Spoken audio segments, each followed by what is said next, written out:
Hey guys, how's it going? I'm joined by Dip tonight, and I was almost late, even though I was super prepared, because I had to run grab the spray bottle, because he is going to knock over my camera if I let him. So he's going to be joining us with great chaos, I'm sure, so that'll be fun. We always enjoy his company. He is the guest co-host. He's crinkling paper already. I don't know why cats love eating plastic so much, but boy, do they ever. And he is no exception. So, I'm very excited for today.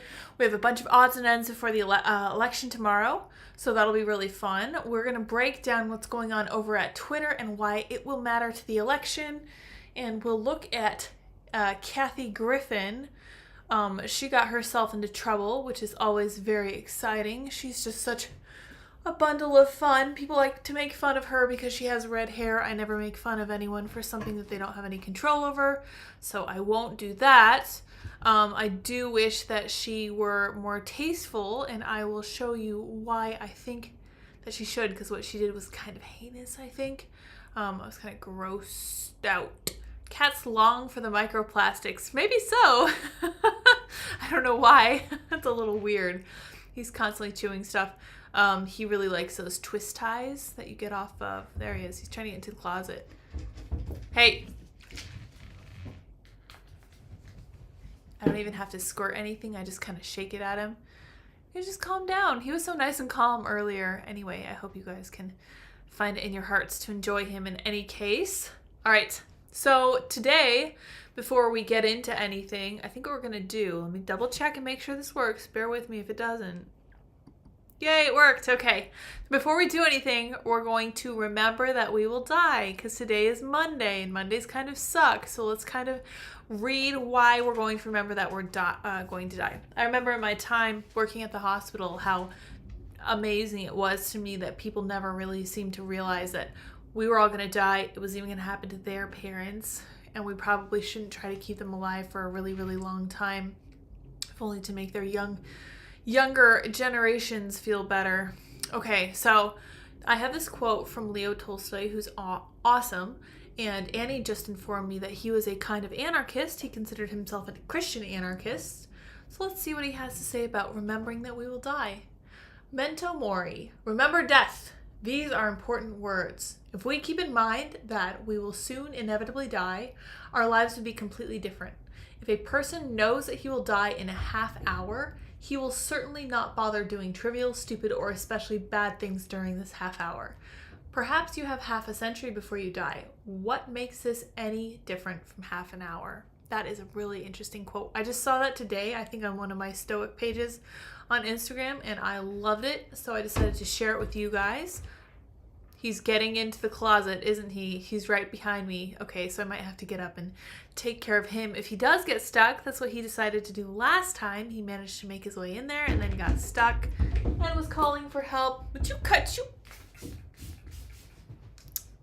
Ridiculous.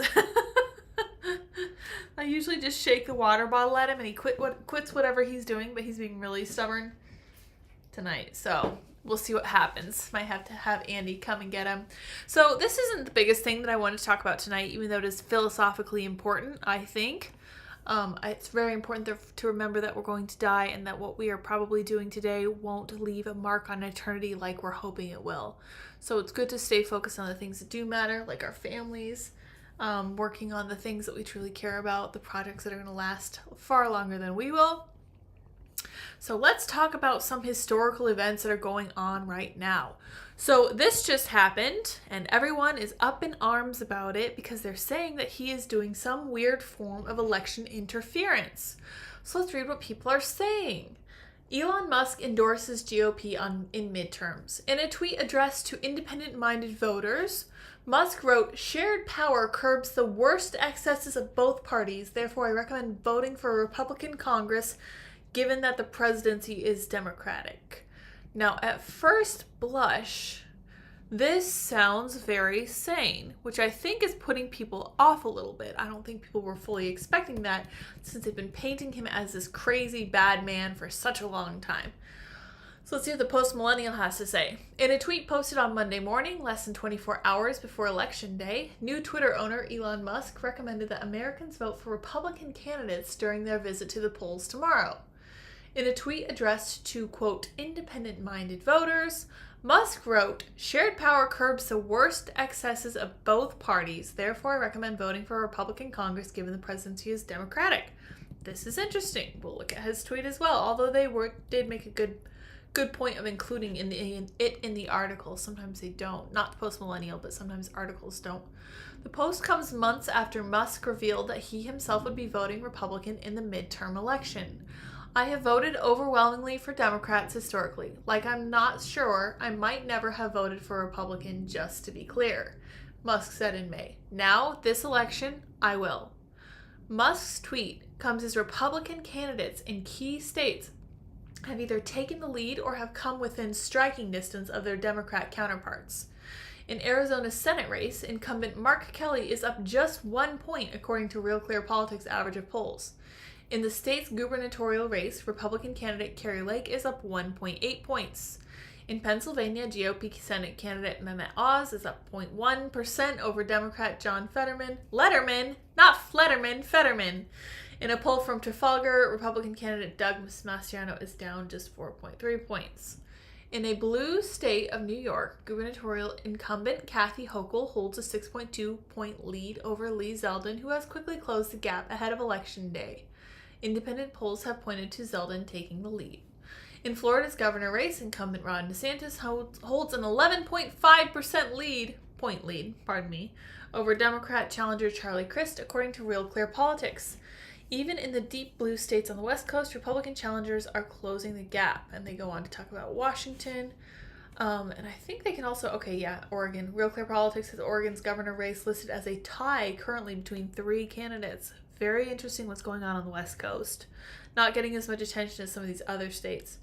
As Democratic candidates push ahead on a platform supporting abortion, gun restrictions, and other liberal points, Republican candidates are being seen as more aligned with voters worried about rampant inflation, skyrocketing crime, and parents' rights regarding their children's education. I think that's fully fair. I am going to open this other story that I was thinking about talking about, but I wasn't quite sure how to tie it in with the Elon Musk stuff. So let's talk about this article a little bit. So this is from the New York Times. It's from a guy named David Brooks. I'm not familiar with him as such. And his title was, Why Aren't the Democrats Trouncing These Guys? And I really like the picture they chose for this article because it's just a sign in a working class town, in a working class area that says Democrat Party nuts, abandoning the working class. Interesting. Fascinating that they chose that image because that's exactly what he gets into on this one. This is what made me think of this article was Elon Musk saying this about how he's always voted Democrat, but in this instance he's going this other direction because he feels like he's been given no choice. My big takeaway from this election season would be this: we're about where we were. We entered this election season with a nearly evenly divided House and Senate in which Democrats have a slight advantage. We'll probably leave it with a nearly evenly divided House and Senate in which Republicans have a slight advantage. But we're about where we were. Nothing the parties or candidates have done has really changed this underlying balance. The Republicans nominated a pathetically incompetent Senate candidate, Herschel Walker, in Georgia, but polls show that race is basically tied. That has been really interesting to see. So whether you have a pathetic Democratic candidate in Pennsylvania, along with a less than stellar Republican candidate, to be fair, or whether you have Herschel Walker, an unhinged left-wing person, what's his name? Oh my gosh, I can't remember. His name's Raphael Warnock. Yeah, he's up against Warnock. They are tied too. So these crazy candidates are up against these other guys, and they're really they are super, super tied, which is really interesting. I suspect that tomorrow is going to be a blowout for pollsters. It's going to be a serious issue. Somebody just mentioned that Katy Perry voted Democrat. That's really interesting because I know that her parents are right-leaning, and I know that she was raised in the church. So maybe her parents convinced her that was for the best. I hadn't seen that. That's kind of interesting. All right, let's see. Nothing parties or candidates have done has really changed this underlying balance. Republicans, right. After all the campaigning and the money and the shouting, the electoral balance is still a razor's edge. What accounts for this? It is the underlying structure of society. Americans are sorting themselves out by education into 2 roughly equal camps. As people without a college degree have flocked to the GOP, people with one have flocked to the Democrats. Interesting. Education polarization is not merely an American phenomenon. Eric Levitz writes in New York Magazine, it is a defining feature of a contemporary politics in nearly every Western democracy. So it's not just the US, it's Europe as well, it sounds like. Over the past few years, Democrats have made heroic efforts to win back working class voters and white as well as Black and Hispanic voters who have drifted rightward.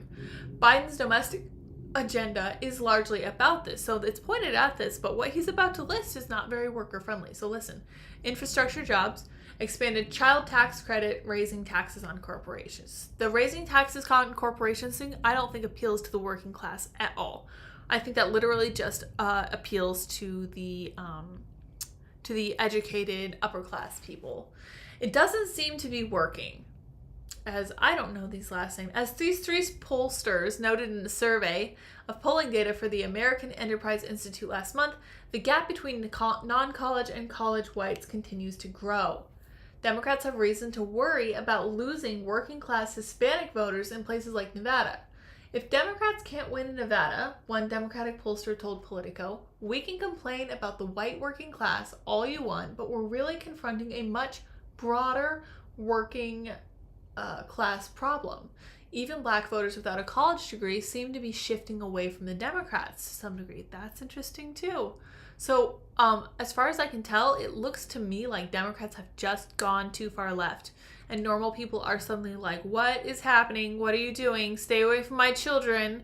Get out of my gas tank. It's like it's a double whammy. It really is, because they're going after your kids in their ridiculous state schools, and they're coming for your wallet with their ridiculous gas prices. And Biden just said they're not going to drill anymore. There's absolutely no chance that they're actually going to fix any of these mistakes they're making. But I digress about that. Forests have been sacrificed so Democratic strategists can write reports on why they're losing the working class.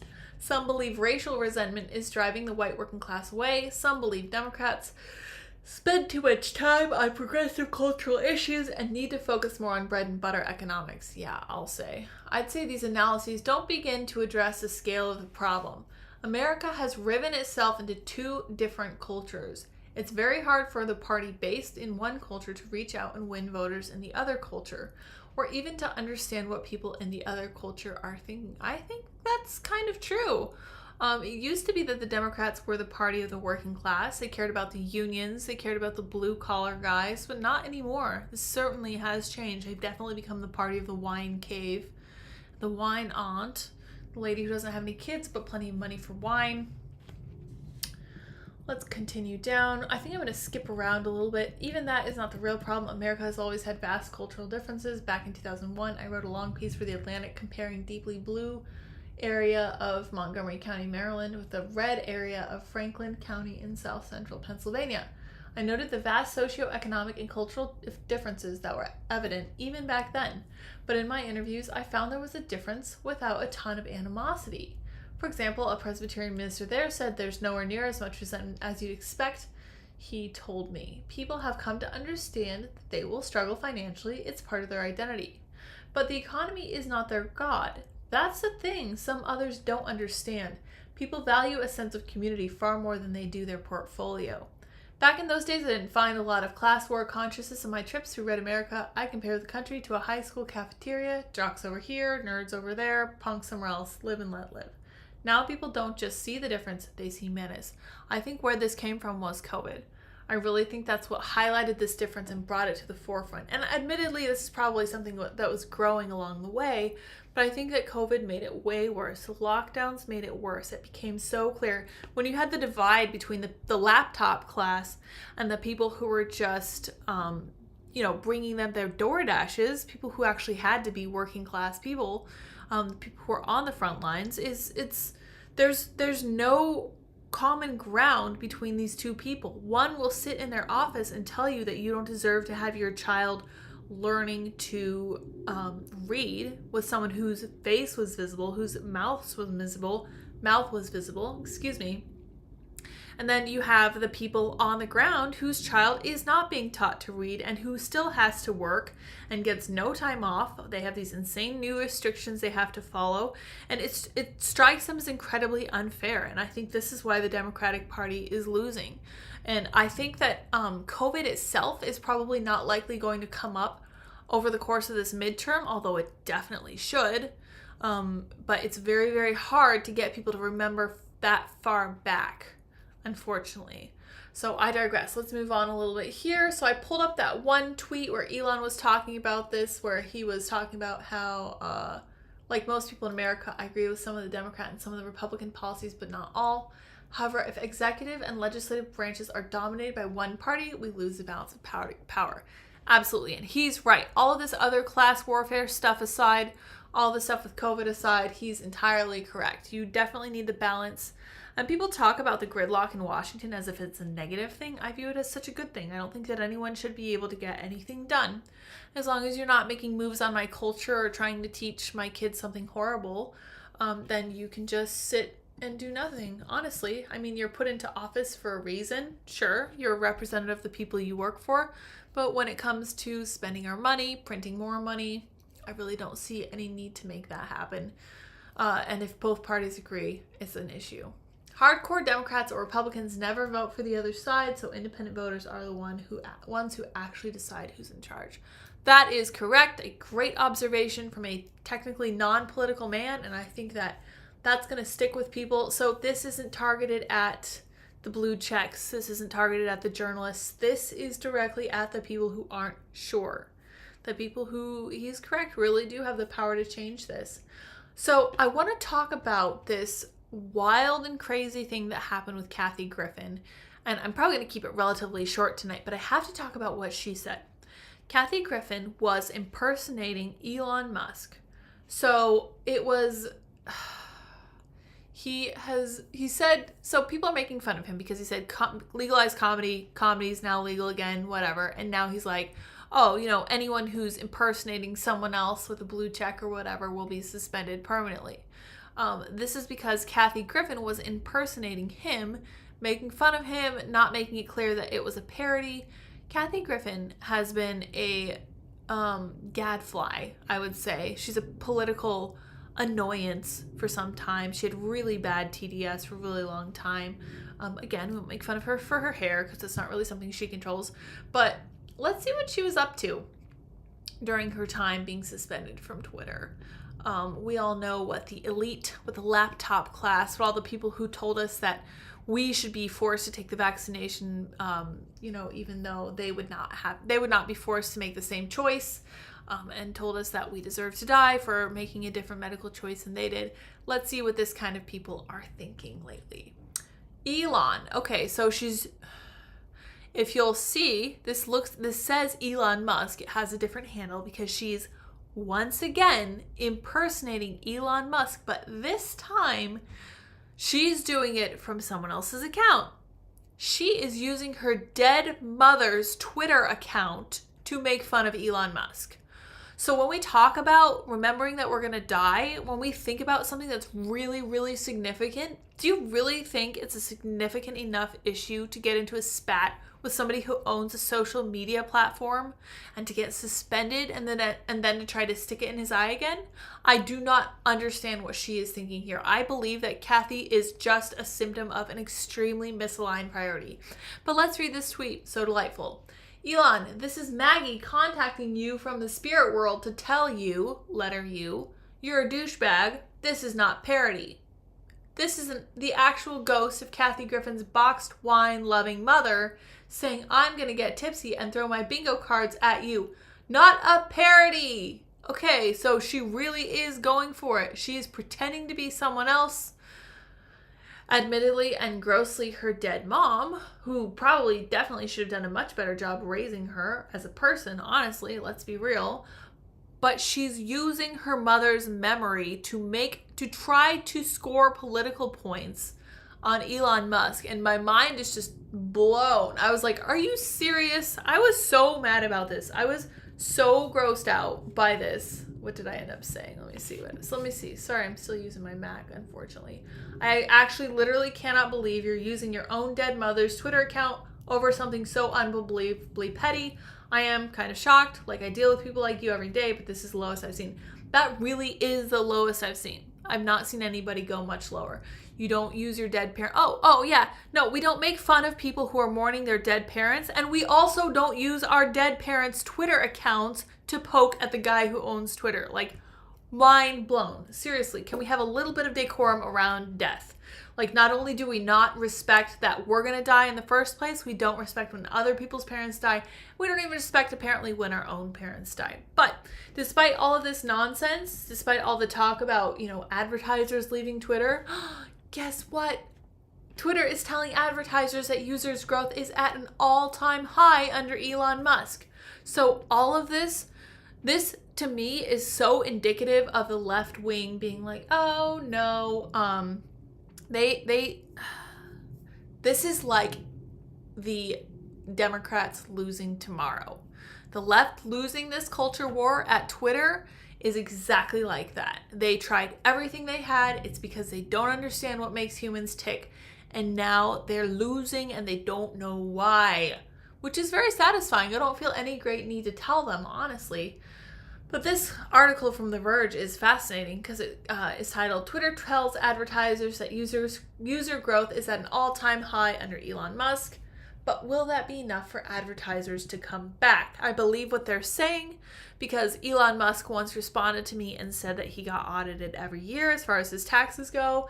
And I see no reason for him to think that his company wouldn't be similarly audited.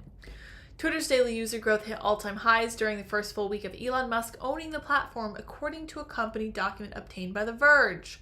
Since Musk's dramatic takeover, Twitter's monetizable daily user, MDAU, growth has accelerated more than 20%, while Twitter's largest market, the US, is growing even more quickly, according to an internal FAQ obtained by The Verge that was shared with Twitter's sales team on Monday to use in the conversation with advertisers.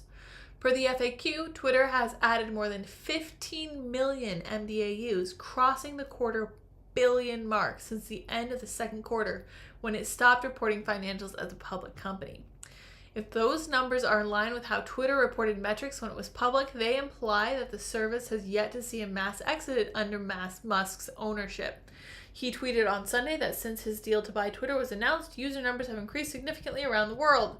Twitter last reported 237.8 million MDAUs and a 16.6% yearly growth rate from the second quarter.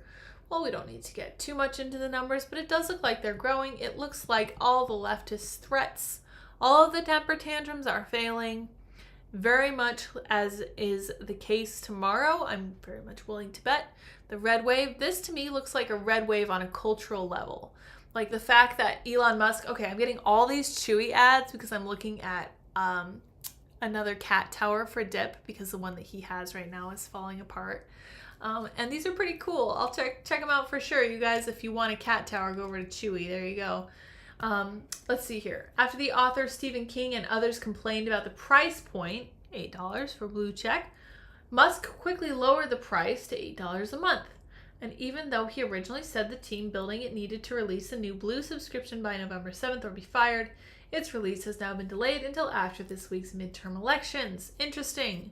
A spokesperson for Twitter didn't have a comment for the story by the press time. Okay, so this is kind of an interesting amalgamation of things to talk about. I know they're not exactly identically related. Hey, there's Dip. He finally calmed down a little bit. Thank goodness.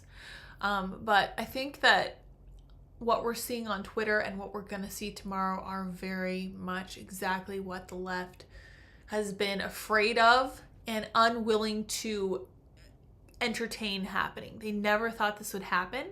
So they're going to keep pushing these. And I guarantee you that after this midterm election, they are going to do nothing but scream and throw a fit and point fingers and accuse Republicans of cheating. And they're going to change not a thing. So I think that we can trust our leftist overlords in power right now to just keep doing what they've been doing and just to keep losing. I have this prevailing theory that the Democratic Party is going to be completely gone, ineffectual within just a few years, and that's really kind of what it's looking like. So let me read y'all's comments. I did put in all my information for YouTube, so we will have a chance to have super chats before too long here. Hello, Adrian. Adrian's in the chat. We love her, Adrian. Cats live with the microplastics. That's correct. Why are cats obsessed with breaking into closets? I have no idea. My cat loves wire ties, 3D filaments, small balls of tinfoil, but won't play with any of the numerous cat toys I have purchased for her. Dip loves vegetables. Dip is what is called an obligate carnivore, and it does not matter at all to him that he's only supposed to eat meat. He wants the vegetables. I think it's because they're cool and they give like a kind of different mouthfeel than he's used to. I think that's what he's going for there.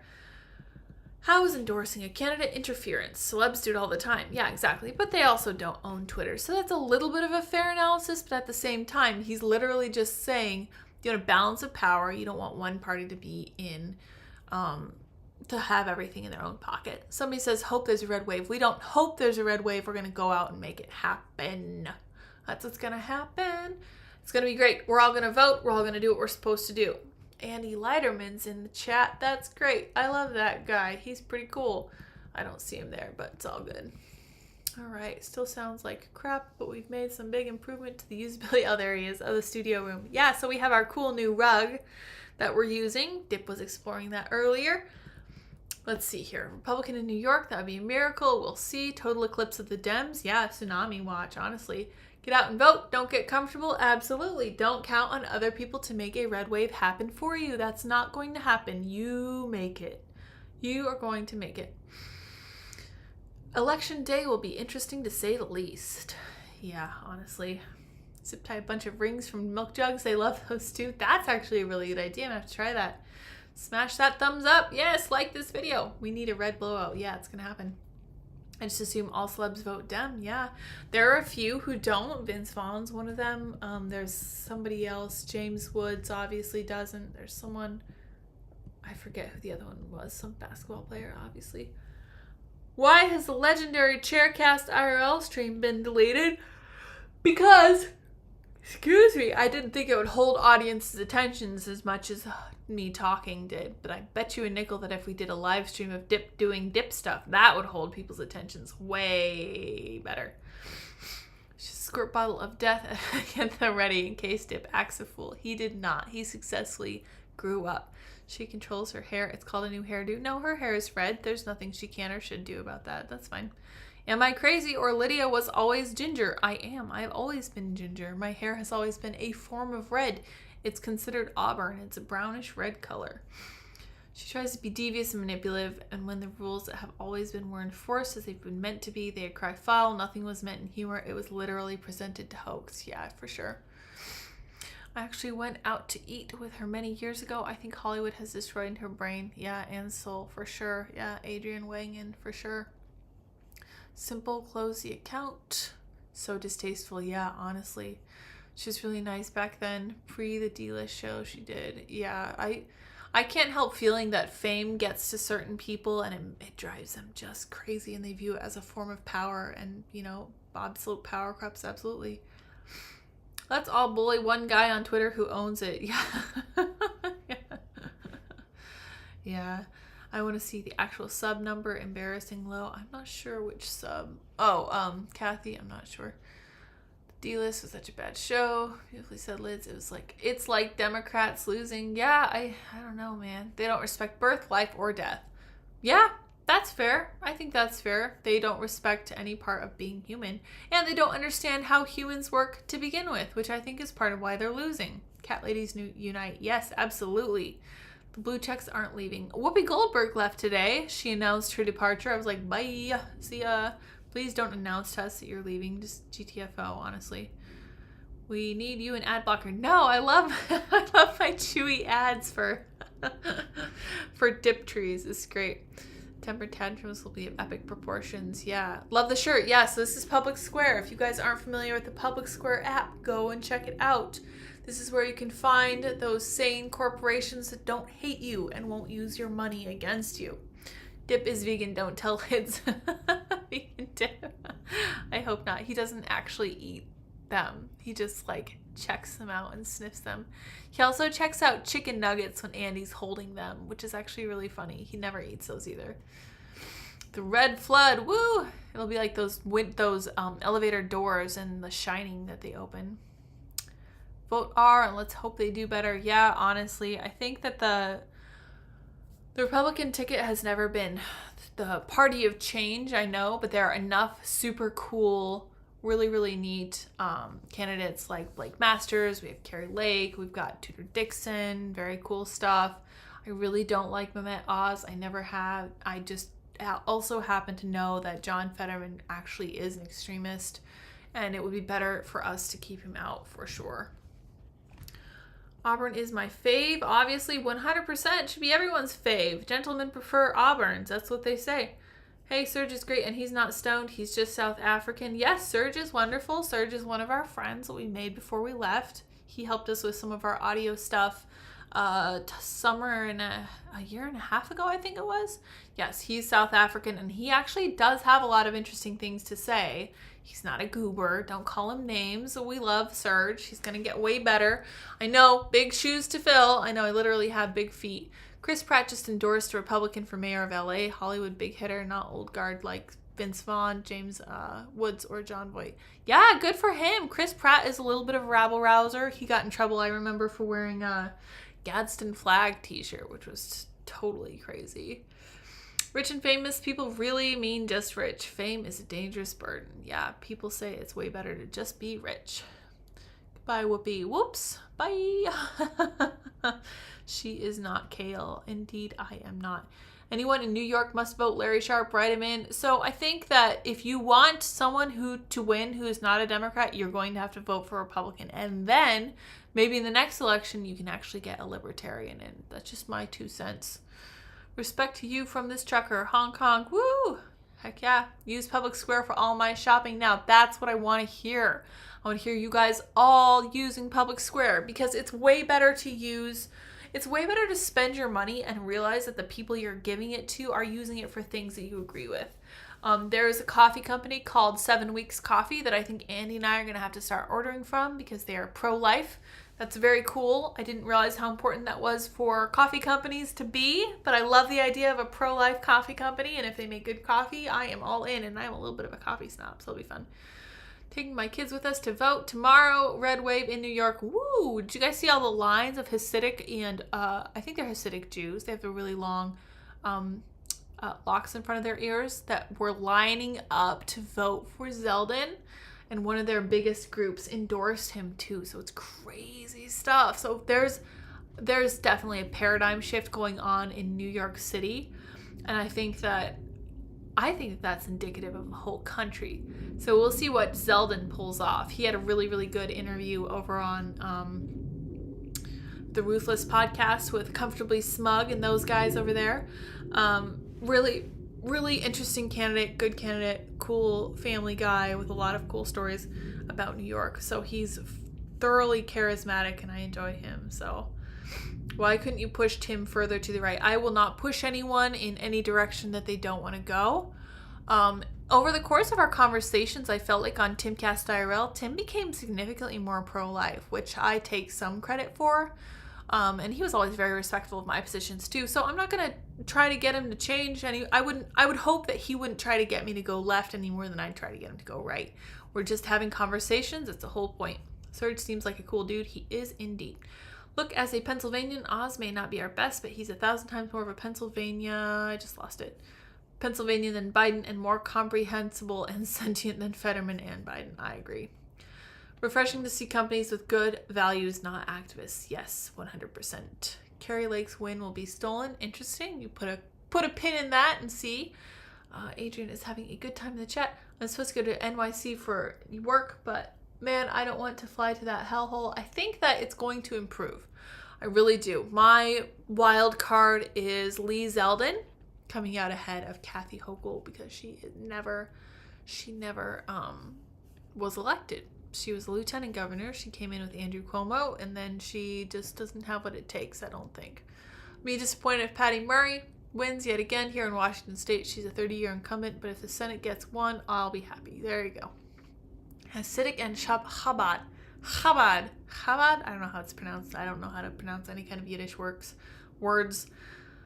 The transformation of Tim Pool is beautiful. Yeah, people change on their own time. I think that you need to be kind of patient when people are developing their own views. Kind of what I like about Twitter is that you guys can see me developing my own views. Like right now, I'm thinking about whether seed oils are really an issue or whether it's just processed food. I was talking to Danny Polishuk about fasting, like short and long-term fasting, like just simply not eating anything. And he sent me this super cool doctor who was giving a speech about how fasting is helpful and important. And that was a lot of fun to listen to. And he mentioned seed oils too. And I have yet to hear his reasoning for why they're so terrible, but my understanding is that they're super processed, like most processed food. So I think if you just stayed away from processed food, you would also avoid all of the side effects that people claim are because of seed oils. I'm just not convinced that the standard American diet, the SAD, is not just horribly sad. Justin Twitter has had one of the most outstanding weeks last week with downloads and site activity. Yeah, that's what The Verge was saying. All right, guys, I'm going to wrap it up here. I'm going to go see if Dip wants to eat any vegetables or plastic and go see if Andy wants to eat dinner. Alrighty, I will see you guys. Oh, yeah, so tomorrow is election day, so I'm going to be on with the Lauren Southern and Lauren Chen, not Lauren Northern. It's going to be super fun. I'm looking forward to it. I think I'll be on with them at about 8 p.m., but I'm not sure. It'll be for probably a short spell. I think that they're going to go from like 6 to 11 p.m. or something, and they're going to bring in a bunch of different guests, which is going to be super fun. So I'm really looking forward to it. Feed the man. Yeah, 100%. All right. Good night. Good night. Thank you, Lydia. I appreciate you. Oh, thank you, guys. I appreciate that. All right. Until election day, keep the faith. Get out there and make that red wave, and I will see you all next time.